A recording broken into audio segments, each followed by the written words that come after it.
everybody to the 2025 summer lunchtime program here at Lawrence Heritage State Park. My name is Rich Padover. I'm the summer interpretive tour guide here. And again, welcome to all of you. Thank you for coming out on this rainy day today. We appreciate your attendance here. And I guess you could say this is the perfect indoor activity for a rainy day today, right, in the city. You know? So today we have as our guest presenter here, Britt Boughner, who, as some of you know, is a former visitor services supervisor here at Lawrence Heritage State Park. I had the pleasure of working with Britt 3 years ago, summer of 2022, and we did some wonderful programming here, had a great time working together with the tours and events, you know. And Britt, of course, is still highly involved here in Lawrence Heritage, which we appreciate. Why not be? Yep, you know, okay, doing presentations and doing exhibits upstairs in the gallery and helping out at the front desk as well when he's needed there. Home away from home. Britt's home away from home, okay? So today he will be telling us about, or his topic, from Chicago to Lawrence, discovering the world's Columbian Exposition of 1893, okay? And also just another quick little news bite here. Next Wednesday will be the last, for the current summer season, the last Bring Your Own Lunch presentation. For those of you who might be interested, a week from today to close us out, Tom Spitaleri, a local historian, friend of the park. He's the one who has his bicentennial collection on display right now upstairs in the gallery. He'll be talking to us about Native Americans here in the area, in the Merrimack Valley. Okay, so that's enough of me right now. I'll turn it over to Britt, so it's all yours. Thank you, Rich. Okay, welcome. Thank you very much. Well, welcome everybody. So today we're going to talk a little bit about the World's Columbian Exposition of 1893, also known as the Chicago World's Fair. And this is where Columbus Day comes from. So it's celebrating, this fair was celebrating the 400th anniversary of Columbus's arrival to America. So in 1492, and it says 1893, but they had to wait 6 months until they could actually hold the fair. So this is celebrating Columbus's arrival to America. And so I have a lot of slides that I'm going to show to you today, and hopefully you find it interesting. I actually ended up going down the research rabbit hole, and I just, you know, I couldn't stop myself. So I was still working on it this morning, but let's get started. So I'm going to actually go through the slides. This is kind of a rough draft of the different categories. Subject matter I'm going to talk about, a little bit of brief history of the World's Fairs, expositions, a little backstory, a little bit about the construction of the exposition, the grand opening, White City, the Midway Plaisance, and some Massachusetts contributions, as well as some Merrimack Valley contributions, and then a fiery end to the exposition. So here's the poster for the World's Columbian Exposition, 1893. Now, if you know anything about this, you know that this exposition, like all World's Fairs, was just over the top. This one was bigger than, I think, most of them. This was an opportunity to kind of show the United States as a world leader, global power. This is the late 1800s, obviously. So let's talk a little bit about the brief history of fairs and expositions. So you have this one here at the Crystal Palace, Hyde Park. This was a way to showcase, countries to showcase the different inventions, innovations that were happening at the time. So countries all over the world would hold expositions, fairs, and two of the main leaders of expositions was England and France. So this is the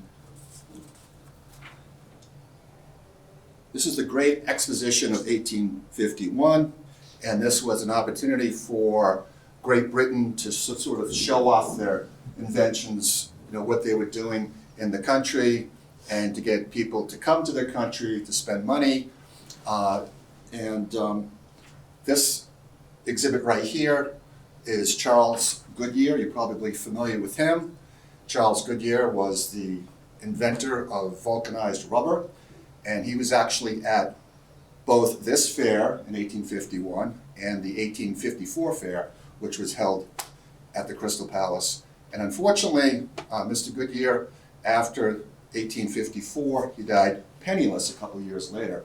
But as we all know, his invention of vulcanized rubber went on to become quite successful.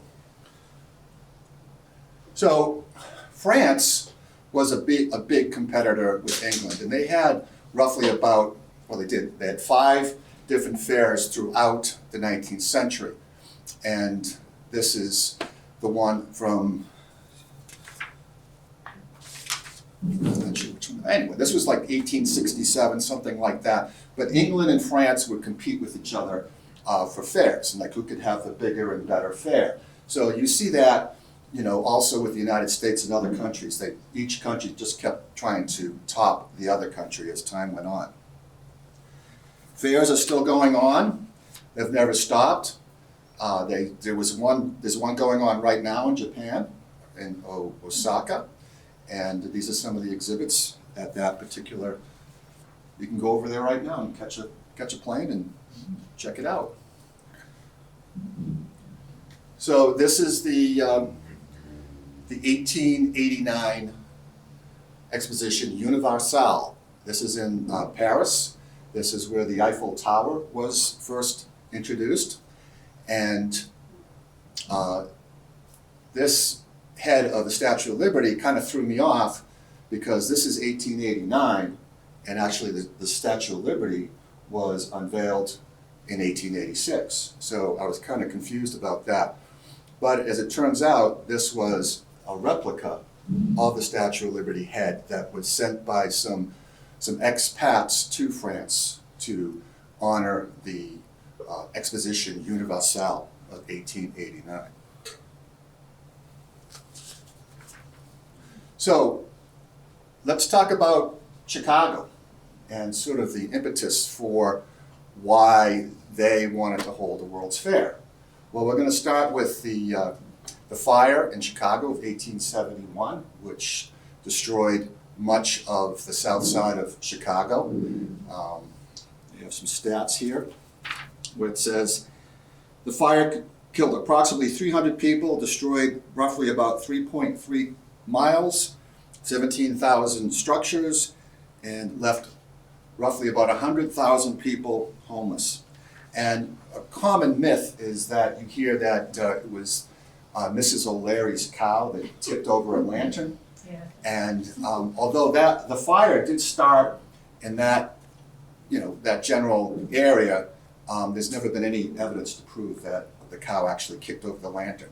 And keep in mind that this is 1871, and Mrs. O'Leary is Catholic, and she's Irish, and she's a woman. So the newspapers kind of jumped on that speculation, and poor Mrs. O'Leary could never live it down. The fire actually, the conditions had been really dry.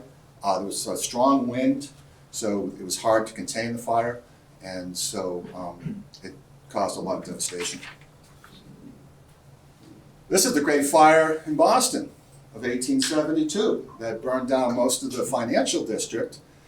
This was started down on Summer Street, and they used to store cotton in the attic, and there was a spark supposedly that ignited a bale of cotton, and there was a comedy of errors actually for the reason why this particular fire spread. But fires in Boston and elsewhere were quite common during the 19th century because, anybody know?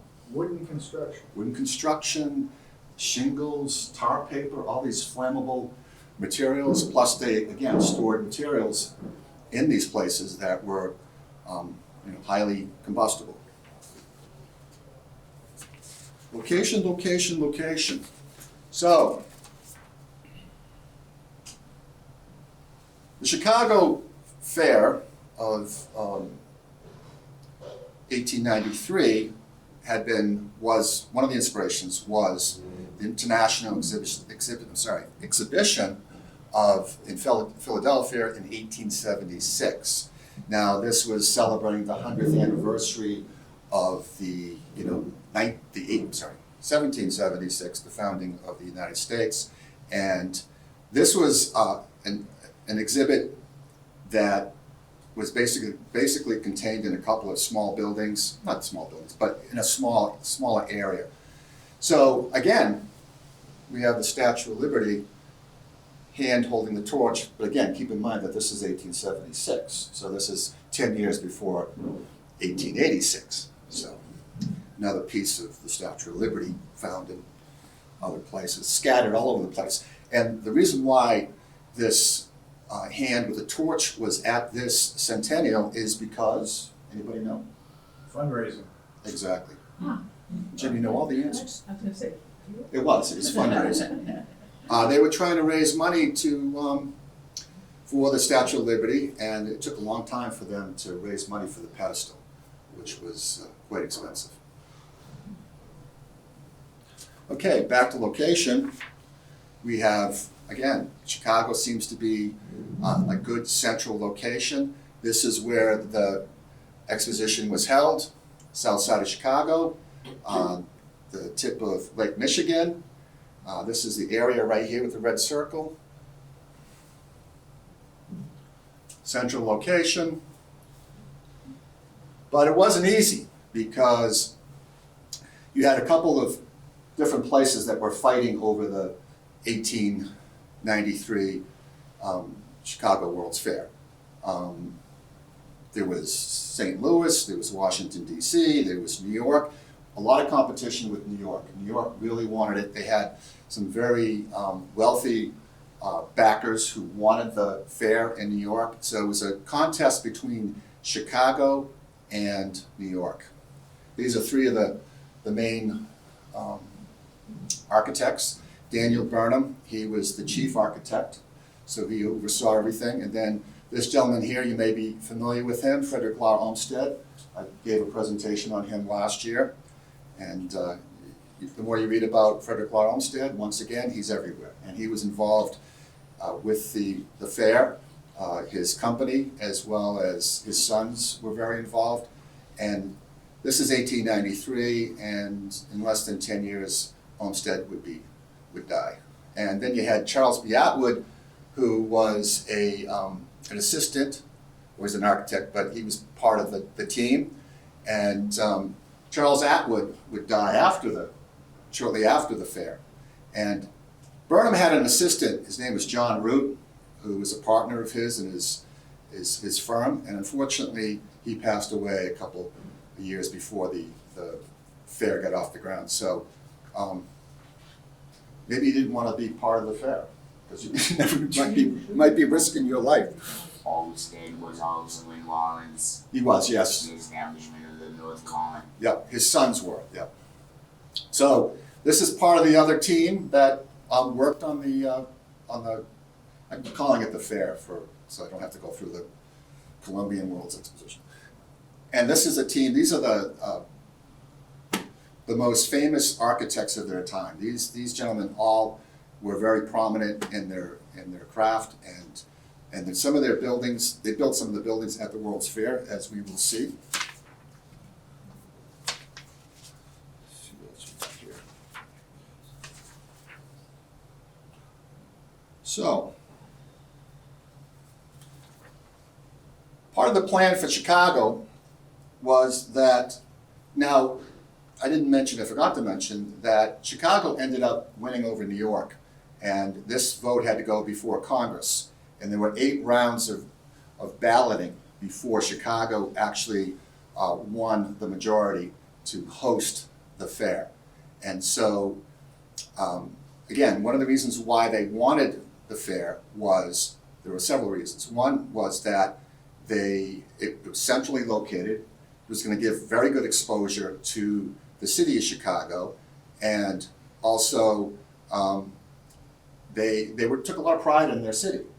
because of the fire had burned down most of the city and the city had rebuilt, there was a lot of pride in Chicago, and so the citizens of Chicago actually contributed $5 million, which is, to today's money, is like $178 million or something like that. So they really wanted it. And so Burnham's got his team together, and they start to put together a plan. And you can see here's the plan here on the south side of Chicago. It's going to take place in Jackson Park, basically, which is something that Olmsted was also involved in back in 1871. He and Calvert Vaux, those are the two gentlemen that created Central Park, and they had started to create Jackson Park, and 1871 came along and the fire, so that was delayed. So here we are, we have this is the plan for the fair, and you see the type of architecture that they want to build. Now, does anybody know what kind of architecture this is? Jim? I'm gonna guess Beaux-Arts. Well, Beaux-Arts, yes, it is Beaux-Arts, but yeah, that's a good answer, that's the right answer. But it's also, I guess Beaux-Arts is kind of the same as neoclassical, so I don't really know the difference between the two. And they decided that they wanted something that was grand, obviously. They wanted something that was going to emulate the structures in ancient Rome and ancient Greece. And again, the United States was, becoming a world power. And they wanted, in a lot of countries around the world, including the United States itself, thought of itself as almost like Rome. Sorry to interrupt. Did anybody park in the lot by any chance in this room? Red Toyota? Or a silver Toyota? Anybody? Any takers? No? Thank you. Sorry about that, Britt. That's okay. So this neoclassical type of neoclassical architecture, what makes it stand out is that you have arches, you have domes, you have columns, and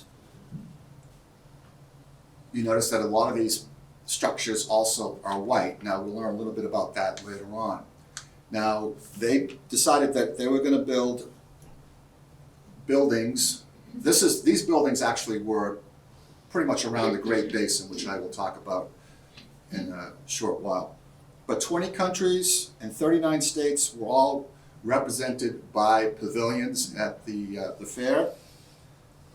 200 new but temporary buildings of this neoclassical architecture were created.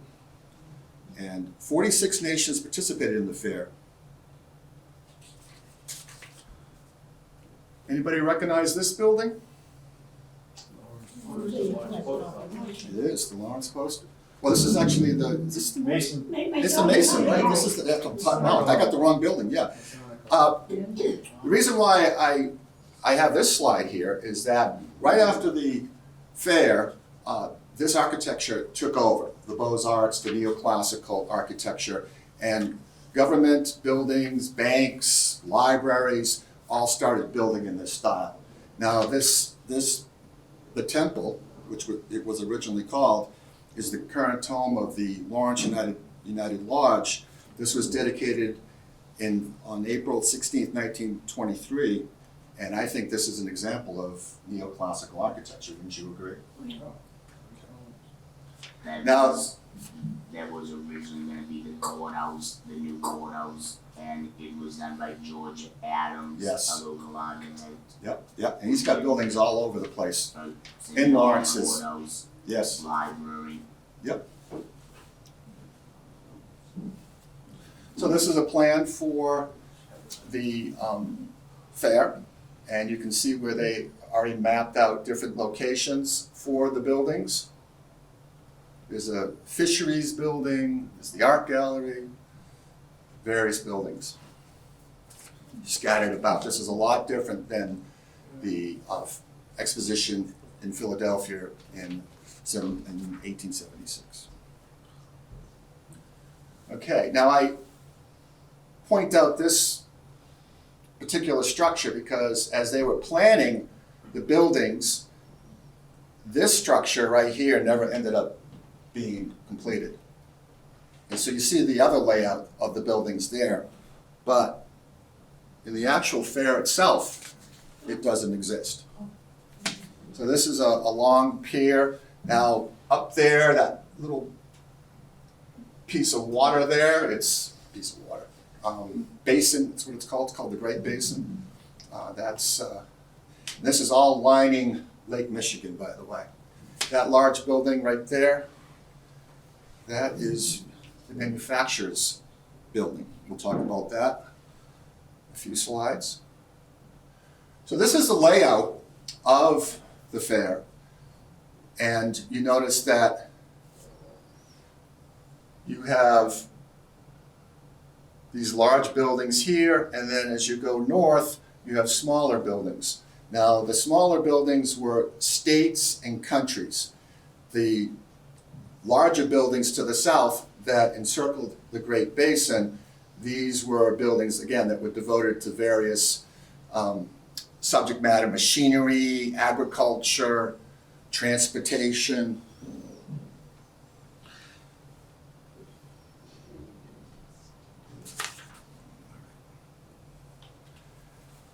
One of the things I didn't mention that was key to Chicago being selected for the World's Fair was that they were centrally located, it was flat, so it was easy to build, land to build on, and also the fact that they had what?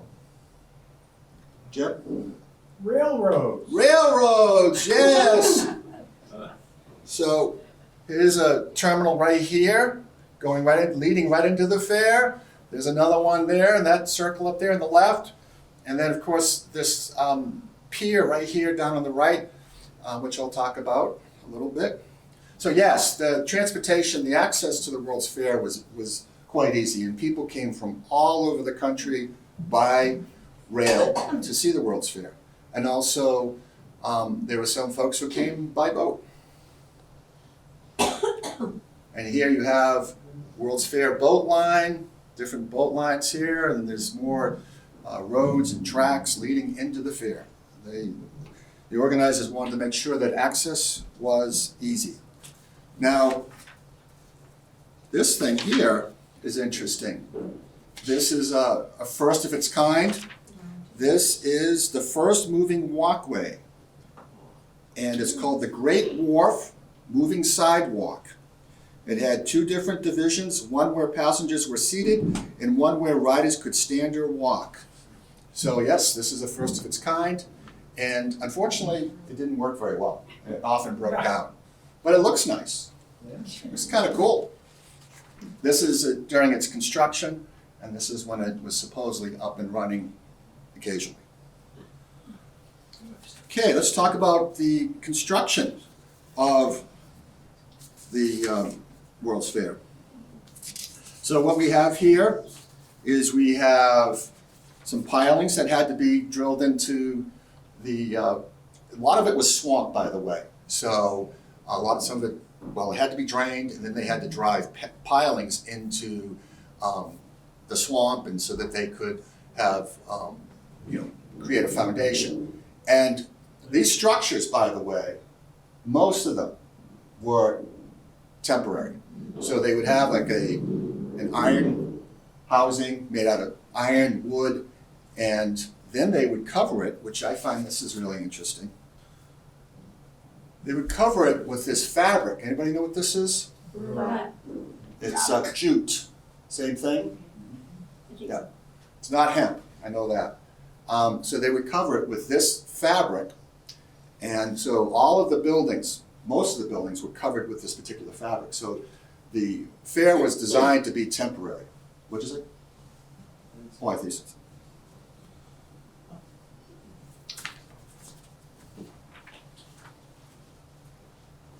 So yeah, so the facades were a mixture of plaster, cement, and jute fiber called staff, which was painted white, and this would give the buildings their gleam. That's one of the reasons why they call it the White City. The other reason is because of electricity, which is being used one of the first times at a big event like this. And the materials chosen for its affordability, plasticity, and durability. And they could also it was easy to make intricate sculptures out of this material.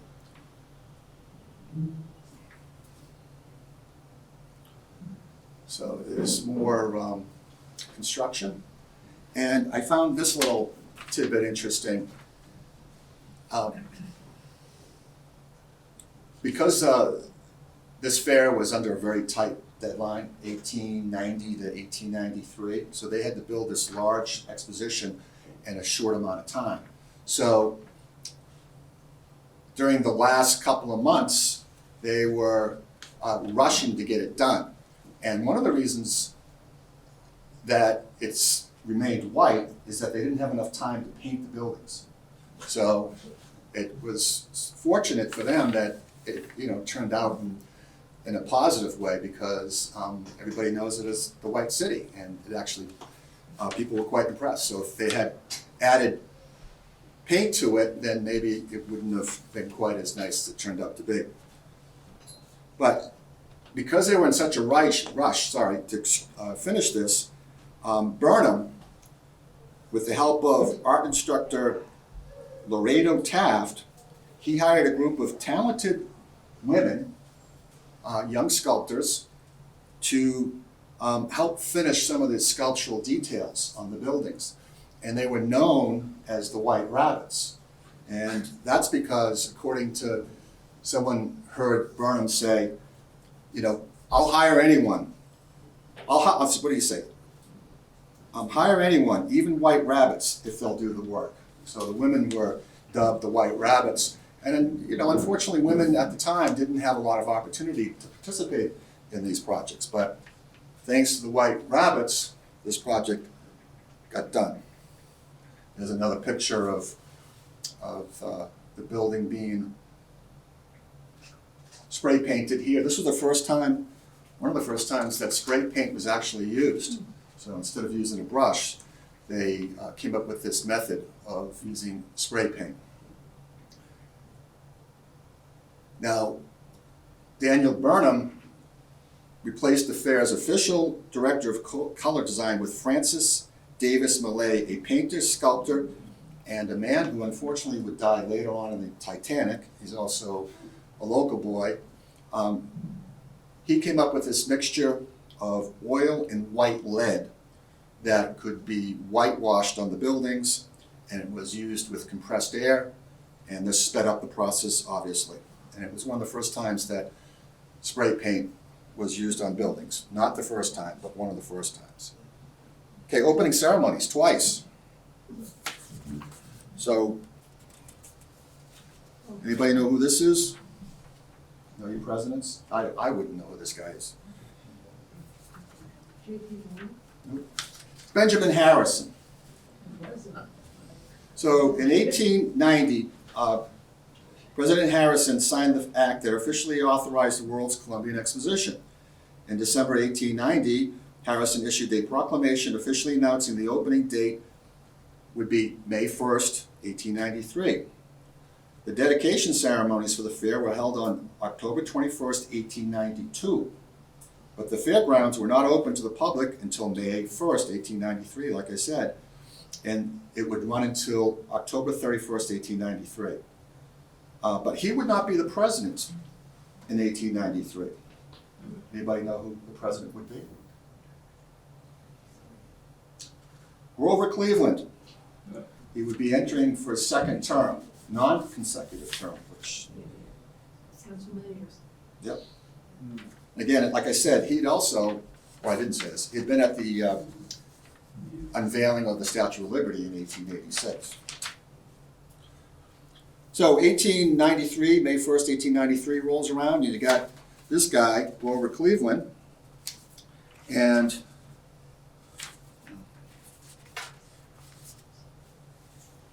so Grover Cleveland's an interesting guy because he's up there, and you see the massive crowds here, and he's got a table and he's got a stand, it's got a button on it. And all he has to do is just gently press the button, and then that will get the Alice engine to start rolling. That will turn on all the fountains, all the buildings, everything will come alive. And all he has to, they've coordinated this obviously, so that it's supposed to all start up at the same time. But instead of gently pushing the button, Laura Cleveland does that, slams it down, and he almost breaks the thing according to what I read. But he presses the button, everything, the engine starts to roll, the fountains start to spray out, and everything comes alive, and it's the beginning of the fair.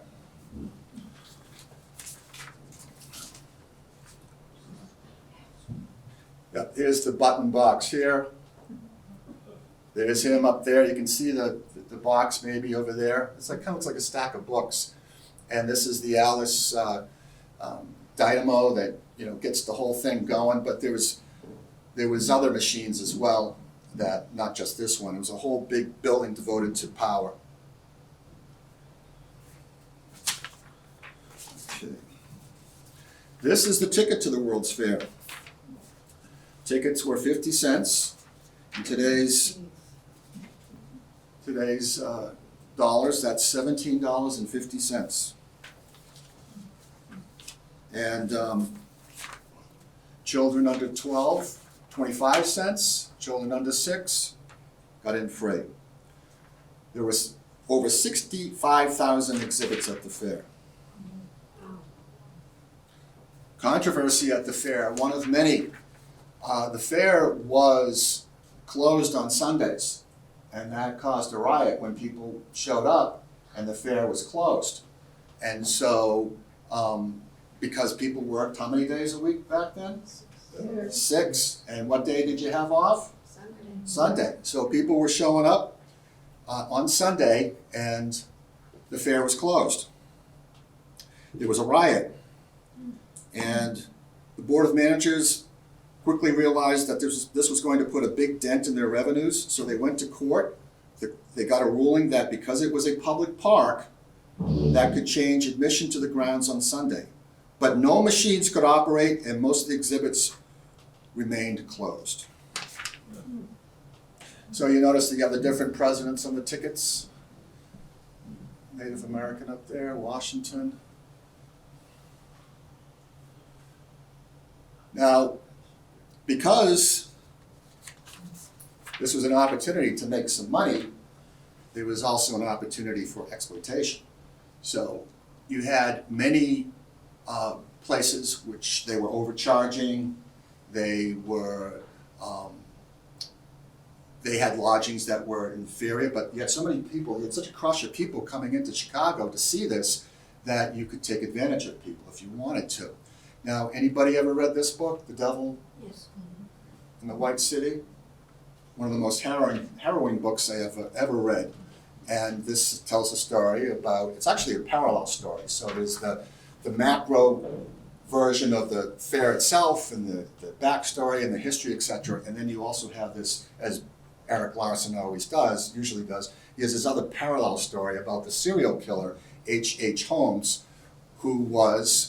he owned a boarding house, and he was luring young women into his boarding house, and he was killing them. And he ended up, could have been more, but supposedly 9 people died at his hands. So that boarding house has been torn down, and now it's a post office. I don't know what that means, but the White City. So White City, as I mentioned, there were 2 things that sort of made the White City, gave it its name.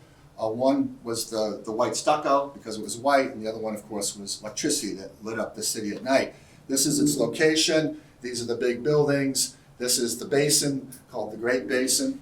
And then, again, the buildings for states and countries, that's north. And then we'll talk about that strip in a little while.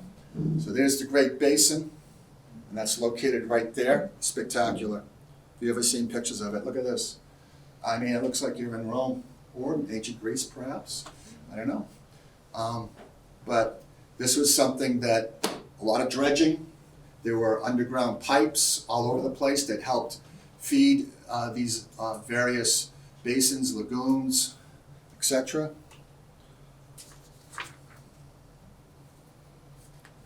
Okay, we're going to talk about this. Is the Great Basin, I forgot to mention, is 8 football fields long. And we're going to talk about the Statue of the Republic. But first, we'll talk about this fountain.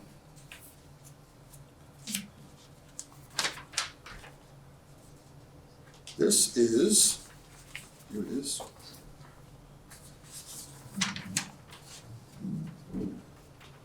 This is the McMoney's fountain, and this was a Beaux-Arts style, and it's called the Columbian Fountain. Cost $50,000.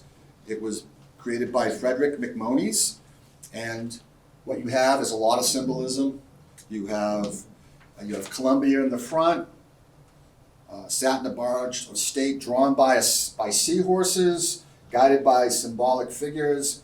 You have, there's water on the other side of it, I believe, that's cascading down, so you don't see that in this picture.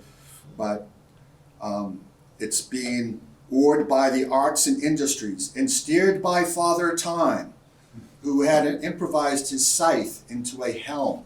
There's Father Time up there with his scythe steering the boat. I don't know how he's doing that. And the rowers on the barge were music, architecture, sculpture, and painting.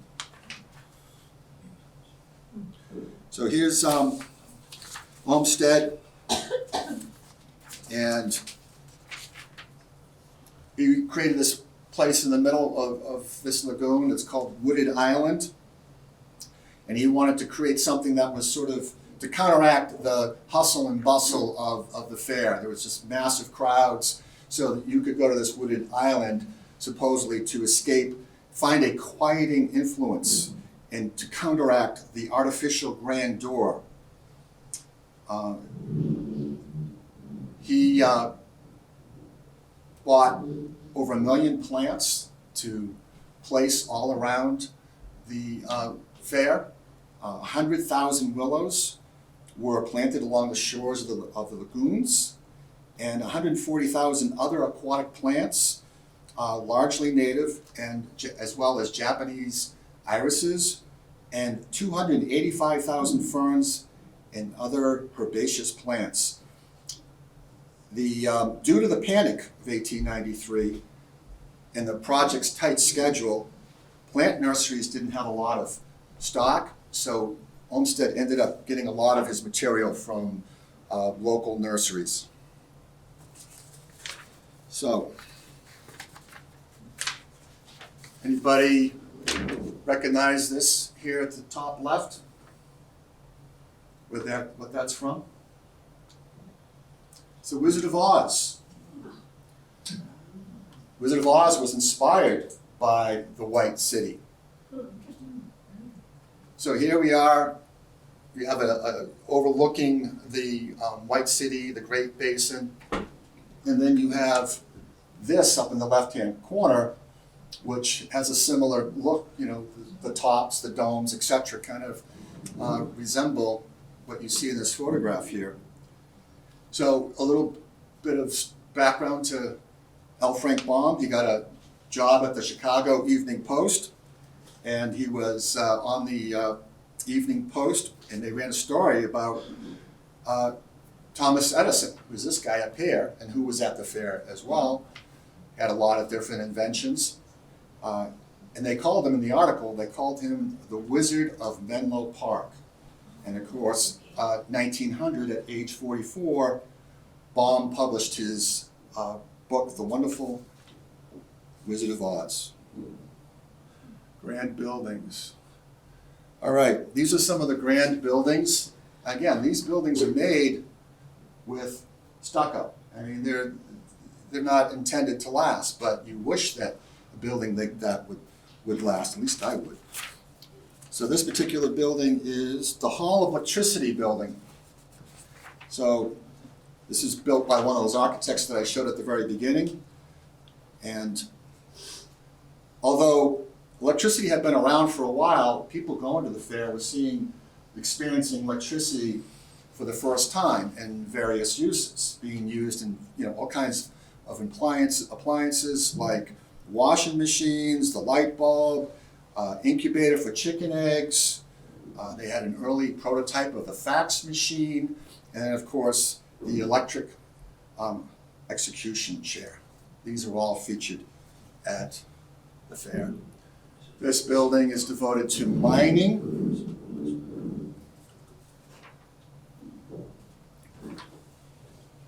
Devoted to what? Mining. This one is the U.S. government building. And it housed various federal agencies, showcasing the government's activities and advancements, including displays from the Weather Bureau, and they had a scale model of Arlington Cemetery and Fort Myer. This building is incredible. So this is the Manufacturers and Liberal Arts Building. It was a massive structure, and this building was 1,687 by 757 feet, with portions of it over 200 feet high. It covered 30 acres, and it was said to be so large that St. Peter's Cathedral could fit inside 3 times. It was the largest building in the world at the time, and served as the main exhibit hall for the fair, housing displays of manufactured goods, art, and scientific advancements. And so this is what the inside looks like. It's just look at the size of this. And here's a stat for you. It was designed to accommodate a large audience. Yeah, no kidding. It had a space for 300 singers, 2,000 instrumentalists, and an audience of 7,000. Is that all people in the bottom? Yes, these are all people. Oh my God. Yeah, and these are musicians right here. I mean, it goes on and on. And see how big the hall is. This is the Palace of Fine Arts. This is like a gallery space for art from all over the world, including the United States, obviously, and a lot of works from the centennial of 1876. And this building cost twice as much as the other buildings that were built. Does anybody know why? It's real. Real, you're right, exactly. I'm gonna take that as this building was made to last, permanent, and it was. So this building is still with us, and it's now the Griffin Museum of Science and Technology, I believe it is. Yes, this was made by our friend Mr. Atwood, who unfortunately would pass away a year after the exhibit. This building is the women's building. They had a building for women. Isn't that great? So generous of them. This building, unfortunately, had a lot of controversy surrounding it. So this building was designed by Sophia Hayden, and who did not receive as much pay as her male counterparts, unfortunately. And after this building, she never built another building. And you can understand why, because there was a lot of controversy from both sides. A lot of women viewed this building as a chance to celebrate progress in women's achievements, but some argued that by having a separate building for women, that it was kind of relegating them to, this, they weren't as good as the men kind of thing. Another backlash was some folks didn't like the design of the building. They thought it was a little bit too plain. Others thought the building was too feminine. And to top it off, black women were largely excluded from participating in the women's building and other aspects of the fair. So it's great all around, isn't it? Did they say anything positive about it? Unfortunately, she never made another building. She was like, I'm done. I don't blame her. So here we have some more buildings around the basin, various buildings. I won't go into their names, but this building in particular is interesting. It doesn't look like any of the other buildings. This was built by Louis Sullivan. This is a great architect, Chicago. And this is a modern transportation building. And he said he tried to develop it in a sort of an organic form, and years later, Sullivan was quoted as, when he talked about the neoclassical style of the White City, he said it had set back modern American architecture by 40 years.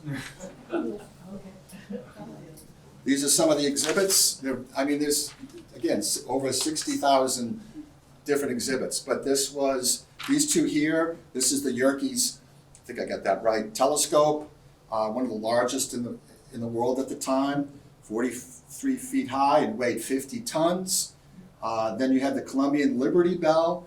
This was cast exclusively for the fair, and it included donated items, pennies, and according to the Daughters of the American Revolution, or Daughters of the American Revolution, right? Okay. Even parts of items belonging to historical figures like Abraham Lincoln and George Washington. Okay. This is here we are. We have a loom here. I'm not sure exactly where this is, but obviously textiles were a big part of the fair, I'm sure. This is interesting. This is the, anybody ever heard of the Krupp gun building? So this was known as the largest cannon in the world. It's built by the Krupp company in Germany. And they had their own building right there on the shores of Lake Michigan. The gun weighed 240,000 pounds. It was 46 feet long. It was capable of firing a 2,000-pound projectile over a distance of over 5 miles. $200,000 to make, and it was $80,000 to transport it to the fair. At the end of the fair, they gave the United States an opportunity to buy this gun, but the United States turned it down, and they believed that the gun was too dangerous and too expensive to operate at $1,500 a shot. And guess where we would see this gun, roughly about 10 years later? In Germany. World War I. It's used quite a bit. Okay, electricity. So electricity, here's the White City again, all lit up. You have all these light bulbs, it's just spectacular. And so you got AC current versus DC current. So direct current and alternating current. And Nikola Tesla's alternating current won out. They won the contract over Edison's direct current. And the main reason was that the copper wire the alternating current used a lot less copper wire than direct current. Is he related to the current Tesla? I think that's just the brand name. Huh? You talking about the car? Yeah.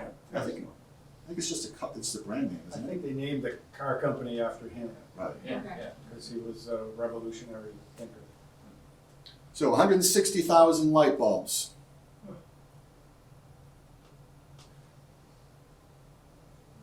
A lot of electricity, a lot of light. Another reason why, again, it was called the White City.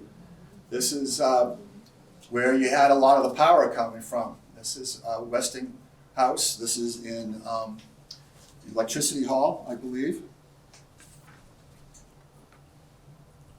There is another shot of it at night. This is a sort of a romantic view. Here's uses of electricity. This is the kitchen of the future right here, using electricity up there at the top left. It's some engines here that were powering the fair. And this is a, I forget what this is. I forget what it is. So Edison, he wasn't left out. Although they did not get the contract to supply electricity to the fair, he was still very much involved, and he had his inventions, all over the place at the fair. One of which was this Tower of Light, and supposedly there would be a spiral of light that would go to the top. And you just look at how big that thing is. Incredible. Fleet and Greed. So you had all kinds of boats at the fair. And this is the Nina, the Pinta, and the Santa Maria. Pinta, Santa Maria, and Nina were replicas sent from Spain by Queen Regent of Spain and Pope Leo XIII. And these traveled from Spain. This is actually in New York Harbor. This is not at the fair. There it is, one of the boats docked and at the basin, it looks like. You had other boats. You had, okay. You had gondolas, you had Japanese dragon boats, and a replica of a 9th century Viking longship. So that's this right here. Palace of Fine Arts, you saw that building, Atwood's building earlier, and that's north. That's the circle at the very top. That's where that building is located. And then this is where you had the other buildings from the various states, territories, countries. I talked a little bit about the government building already, which is that one, the circle that's lower, that's where that's located. And so you had these different structures where representatives from these different countries and states would meet, get together, and gather and talk official business perhaps. Now we're going to get into the Midway Plaisance, commonly known as the Midway. It's located right here, and this is where, while you had the White City and all the fancy buildings, this is where all the amusements took place. This was the the Hampton Beach of its time, right there. Salisbury. But Salisbury, Salisbury Beach, right? You pick. It was full of amusements, attractions, you name it, it was there.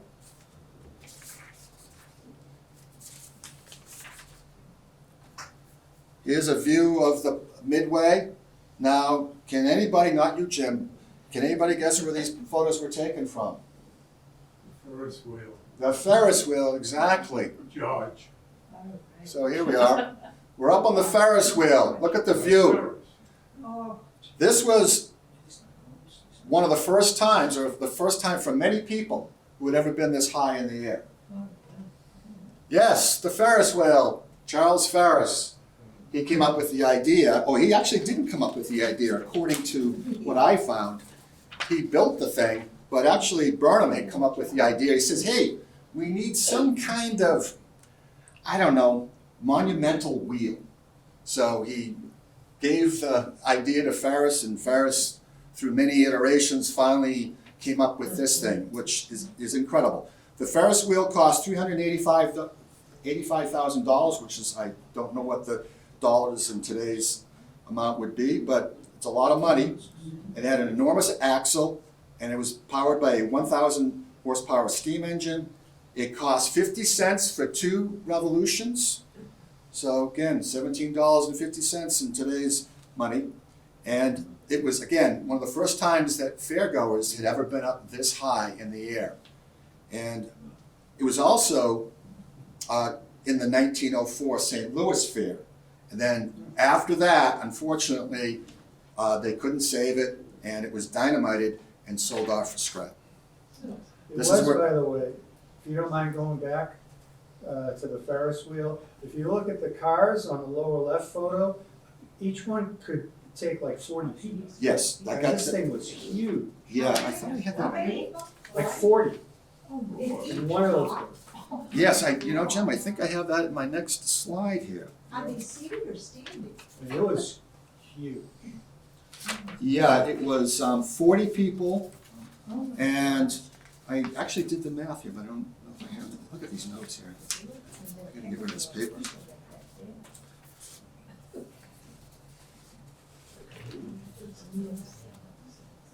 All right.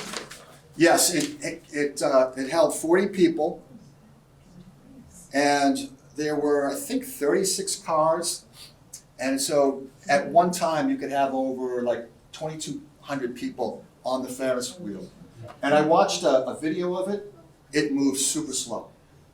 You know, and this is an old, film, and so the thing is just barely moving. And it's a fascinating, invention, it really is. And it was located right in the middle of the Midway, and it was a huge attraction. It's actually what saved the fair. It actually helped the fair turn a profit.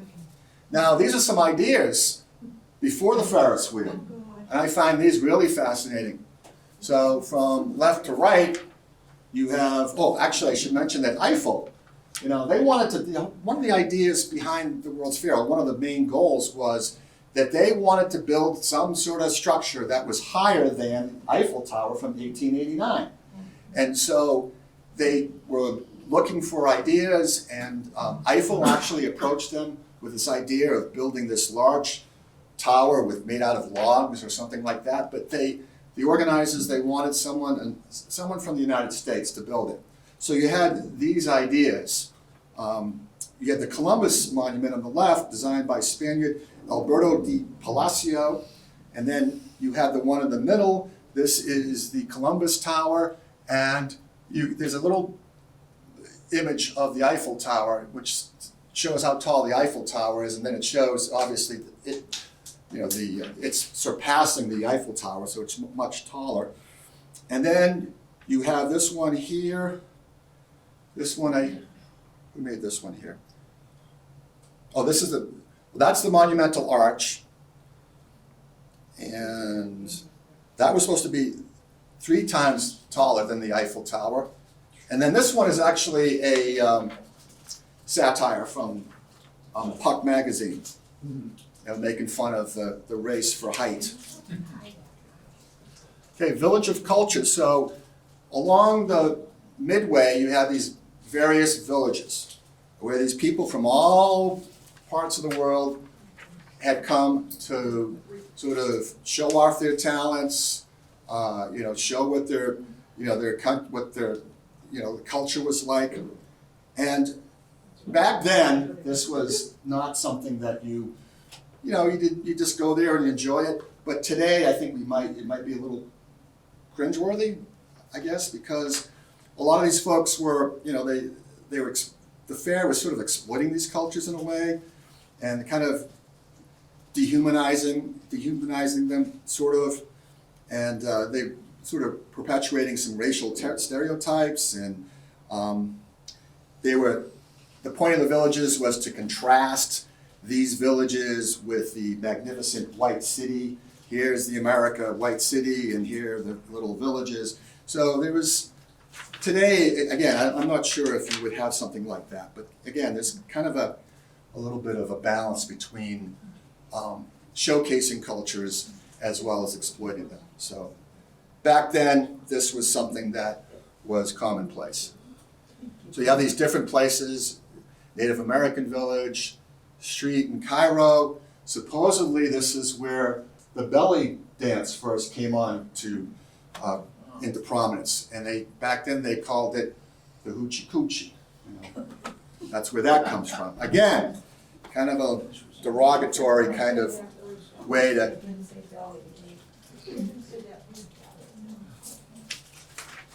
We have some prominent speakers at the fair. We have these folks, Woodrow Wilson, who was a professor of political science at Princeton University at the time, Susan B. Anthony, reformer, women's rights activist, Jane Addams, another reformer, women's rights activist. She also was a Nobel Peace Prize laureate in 1931, recognized for her pacifist work. And then Elizabeth Cady Stanton, she was an activist as well. And then Frederick Douglass. And he played an interesting role. He was a delegate for Haiti. And he actually was, I forget what his title was, but he'd actually been sort of like an envoy for the United States to Haiti several years earlier. But as a delegate for Haiti, he was also protesting the exclusion of African Americans from the fair. There were some, but not as many as he felt that there should be. Again, there was some racial prejudice going on at the fair. Unfortunately, this was kind of what the times were like. Buffalo Bill, Harry Houdini. This is Scott Joplin. Interesting story about Buffalo Bill Cody. He was not part of the World's Fair. He was actually, he was excluded from it. So what he did is he rented some land right next to the World's Fair, and then what he did is he was also open on Sunday. So he drew in a lot of visitors. I have my slide here, but that's okay. Yeah, so he had so here he is. You can see in this map here to the left, that's where his Congress Rough Riders of the World show was located, right next to the World's Fair. And he actually made a ton of money, very highly successful. Food debuts. Milton Hershey. Milton Hershey went to the fair, and at the time he was making caramel, and that was kind of his business. And he smelled the aroma of milk chocolate being made by this gentleman here, Lehman, who had a machine that was able to roll and make milk chocolate. And Milton Hershey, after the fair, bought one of these machines. And as we know, the rest is history. At the time, chocolate was bitter. And then from Hershey on, after he experimented a little bit, milk chocolate became what it is today, still popular. Then we have this woman here. This is Betsy Palmer, who supposedly came up with the brownie. And this was popularized at the fair. And it's still served today in this hotel. And back then they served the brownies with apricot sauce on top. So that was we have other products that were introduced at the World's Fair. We have cream of wheat, which was introduced over there on the left. It was a breakfast cereal that was easy to make, inexpensive. We have William Wrigley Jr., who introduced his juicy fruit gum. At the time, he was making soap. And no, there wasn't soap in the gum, but he was making soap, and as a kind of a little souvenir or token, he would give people gum. But his gum ended up becoming more popular than his soap, so that's when he focused on just making gum. And then we have Cracker Jack. Cracker Jack was two brothers who came up with the mixture of Cracker Jack, peanuts and popcorn, and then they came up with this method of mixing in molasses to the Cracker Jack, and that was their invention. Cracker Jack became very popular at the World's Fair and took off. And then we have Aunt Jemima. Of course, she was an actual person. Her name was Quaker Oats. Her name hired this ex-slave. Her name was Nancy Green. And she would sit at a flour barrel and she would tell stories and sing songs and tell stories about the Old South. And she was the brand, the spokesperson for Aunt Jemima. Aunt Jemima. Okay. And this logo, this brand, not the brand, but the logo was finally retired in 2020. Quaker Oats announced that Aunt Jemima would be Aunt Jemima would be discontinued and replaced with a new image to make progress towards racial equality. 2020. Okay. And Pabst Blue Ribbon, finally, founded in Milwaukee in 1844, called Best and Company. It won a blue ribbon. The cream of wheat. Yeah, cream of wheat. Cream of wheat was black owned, and so wasn't Aunt Jemima. And they're the ones that selected the thing. It was only the Whigs, what do they call them, the progressive liberals, that thought that it was against with the lads themselves that determined that this is what their logo was. Okay. Do some more research on that, but that's okay. Pabst Blue Ribbon. So here I mentioned that this was, it was called Best Select. And then afterwards they changed the name because it won a blue ribbon. They changed it to what we know it as today, Pabst Blue Ribbon. Massachusetts contributions. I mentioned those houses that were in the north part of the fair. Massachusetts had a house there called, it was the John Hancock, I'm sorry, it wasn't the John Hancock house, but it was a replica of the John Hancock house. And this kind of always gets under my skin because the John Hancock house, originally on Beacon Hill, the state had an opportunity to actually acquire that property as a free gift from the heirs and preserve it as for colonial and revolutionary history, but the Massachusetts legislature did not want to invest the $12,000 it cost to have the house transferred to another location. So it was sold at auction for $230. This is I should have the date down here, I don't. But it was sold like in the 1860s or 50s or something like that. The building was torn down, and the Hancock Manor's demolition spurred a historic preservation movement that would help save buildings like the Old South Meeting House, the Old State House, and the Hancock-Clark House in the next few decades. And yet, here they are, 1893, honoring the John Hancock House by making a replica of it. All the libraries in Massachusetts are listed on this map. This map you can find at the Norman B. Leventhal Map Center. This was sent to the fair, and it was located on the second floor of the John Hancock House, and it featured an autographed letter of Nathaniel Hawthorne, a manuscript by Oliver Wendell Holmes, and a copy of his old poem, Ironsides. This is this book here, which I'm going to pass around. And this was a book, I think every state sent this book to the World's Fair. It's a record of what's happening in Massachusetts in 1892. It has all the mayors and governors and presidents of universities, and it has, you name it, they're in here. I'll pass this around if you want to take a peek at it. And be careful because the binding is fragile. And thank you to Tom Spitaleri for that book. Oh, no. He didn't give it to me, he let me borrow it. And this is the introduction in that book, and it's kind of over the top, but it's very flowery, and it's very typical of, back in 1892.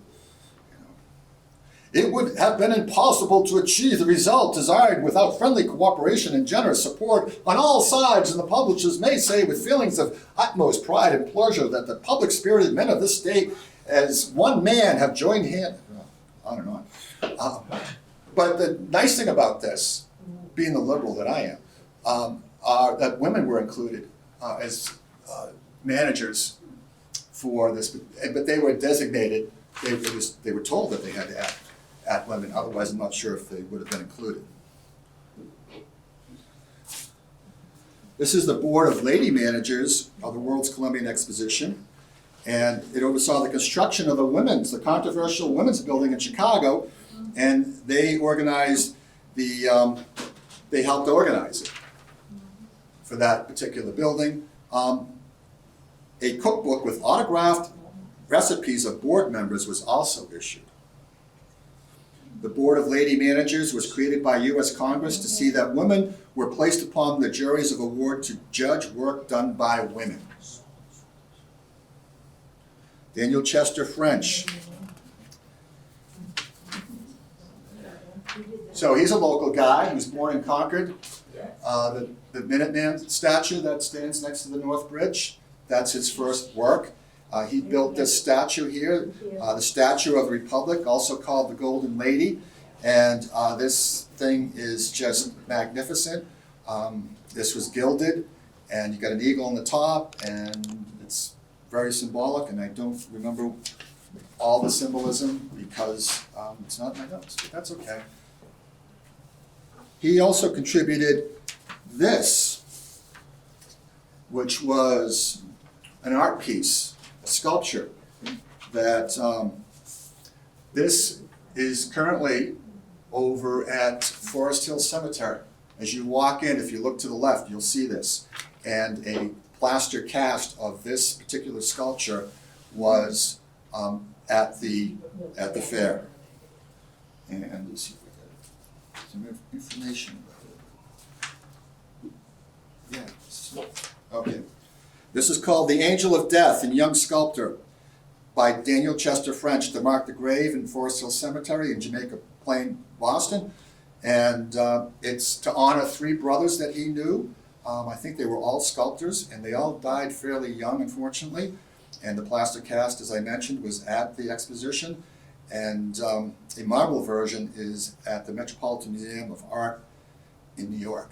And if you ever get a chance to see this sculpture, it's on the left as you drive in or walk in, and it's spectacular. I love all his work. This is his buddy here, Henry Bacon, who did a lot of the pedestals for French's work, and French also did the Lincoln Memorial. He did Lincoln, and Bacon did the house or the structure that Lincoln sits in. That was his work. And they worked together all the time.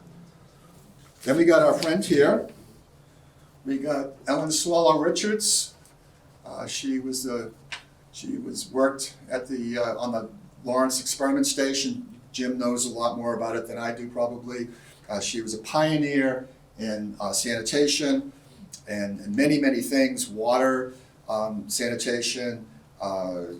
She was one of the first female students at MIT, one of the first teachers, professors at MIT, and the list goes on and on. She was a spectacular a person with many accomplishments. She lived in Jamaica Plain with her husband. And she came up with this idea to create the Rumford Kitchen at the World's Fair, which was to promote basically nutrition in cooking. She felt that families were not getting enough nutrition, and she wanted to promote ways to better recipes, etc., more nutrition in the recipes. And it's named after Count Rumford of Bavaria, and he was the first person, I guess, to apply the term science of nutrition to the study of human food, and the first to apply science to the preparation of food materials. Merrimack Valley contributions. Thanks again to Tom Spitaleri, who let me into the Buttonwoods Museum to take pictures of these shoes that are on display in the back room that they have with all these other artifacts, cool artifacts. And this display was, or some of these shoes, maybe all of them, were at the exposition. And they won a medal, this Columbus. And here is that blue ribbon again, and it's designated or given to Alan B. Hale, our expert artisan. And he worked for the Hayes and B. Goodrich and Company. I tried to look him up to see if I could find a picture of the company, but I couldn't. And so this shoe, this particular shoe, was what inspired the design. They had a display starting, I believe, in 2014 of these shoes all over Haverhill. So if you've gone to Haverhill, you see these painted shoes by different artists. And that was based on that design there. Did that inspire Dorothy's ruby slippers? Could be. Now we come to, here we are, we have the tapestry. And this is how this whole talk got started, was this thing that I found in the closet here. And so I was curious about this. No one seems to know exactly where it came from, but it's here at the park. And this is a tapestry. The much larger one was featured at the Columbian Exposition. And we also have, it looks like it was donated to the Lithuanian Citizens Club in 1967. It was donated by, not donated You said to. two. Donated by. Oh, donated to, I'm sorry. No. Donated by. Oh, I'm sorry. Been a long morning. Donated by, thank you for correcting me. Did you want to say a few words about this, Dennis? Is this the end of it? I'm pretty much wrapping up. I'll blow through these. We're talking about how this tapestry was made, and this is the loom. It's the jacquard loom, and it was invented in 1801 by Joseph Marie Jacquard, and it revolutionized textile production, and it also revolutionized the development of computer technology because they're using punch cards. I'm sure most of us could go back to the day where these were being used at companies and used with computers. If you want to buy a souvenir silk of the Columbian Exposition, which these were much smaller than the larger tapestry, you can go on eBay and buy one for $450. Fire at the end of the exposition. This was a fire here that started at the end, near the end. While it was still open? No, I think it was closed. It had closed. I think it was 9 people died. I don't have the stats here, but a lot of these places, these buildings burned down. They had been up for 6 months. I think that the material maybe was getting towards the end. I'm not sure how much it was raining back then, or again, these were designed to be temporary structures. But you see, these are firemen, unfortunately, leaping to their death. And then we have the Statue of the Republic, which also met a fiery death, but it was intentional. And this one was not burned in the original fire that we saw before, but August 28th, 1896, by order of the park commissioners, they set this thing ablaze.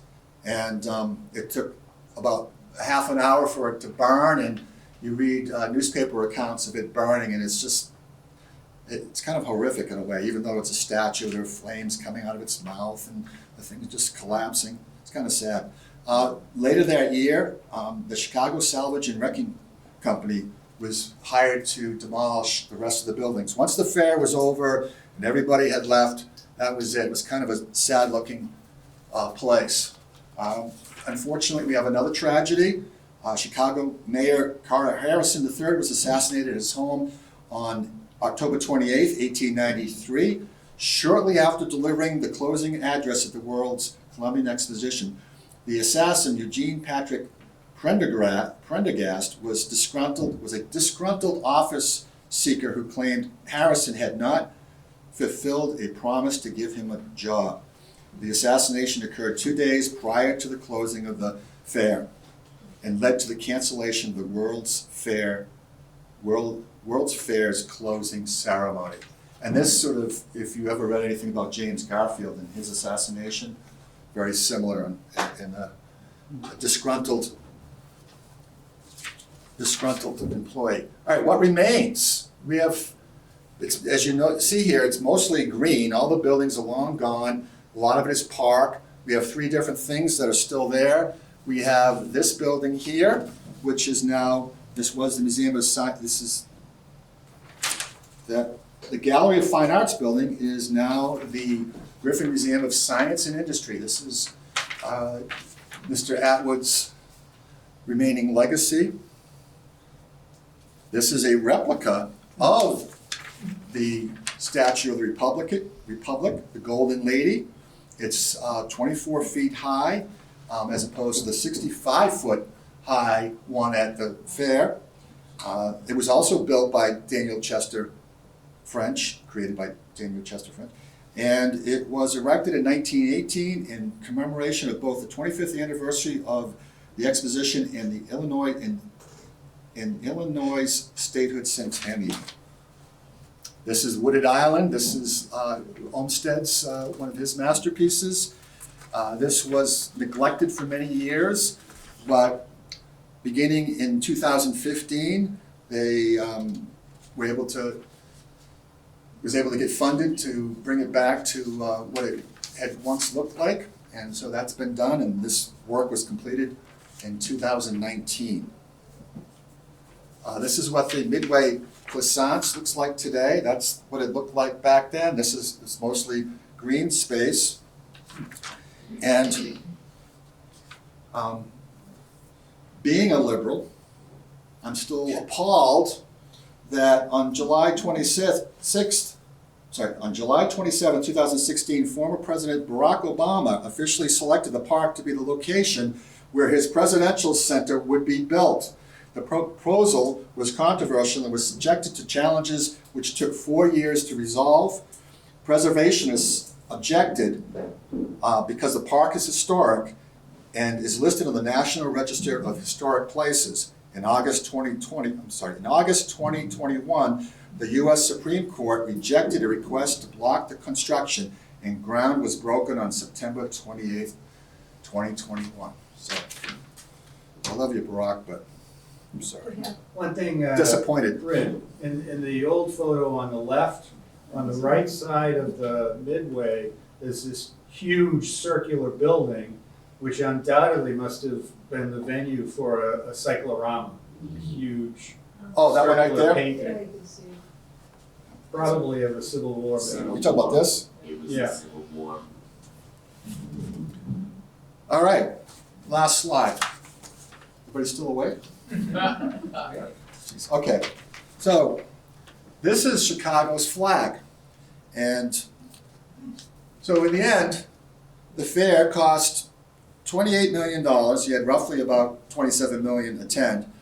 And it cost $28 million, over $18 million in construction costs. And they ended up making a profit of $450,000, which today would be a lot of money.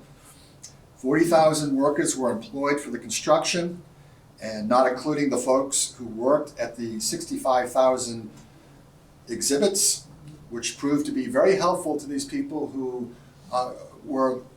needed employment, because this was during the Panic of 1893, and that began in February of 1893. It didn't end until 8 months later. So people, I'm sure, were very happy to have the work. The Chicago state flag, the green circle, symbolizes the world's Columbian Exposition of 1893. Its 6 points represent the virtues of religion, education, aesthetics, justice, beneficence. I should have practiced that one ahead of time. Thank you, Jim. And civic pride. The black circle on the left, the black circle encompassing the star on the left is in commemoration of the Chicago Fire of 1871. Its 6 points symbolize transportation, labor, commerce, finance, populousness, and salubrity. After the fair, as I mentioned at the very beginning, long ago, this fair actually was sort of secured the United States place in the world. It's exceptionalism, if you want to call it that. The United States they were a main player from here on in, and it would be a different place in good ways, and as well as maybe not so good ways. But here we are. I think that a lot of where we are today goes back to this fair, but just my opinion. Jonas?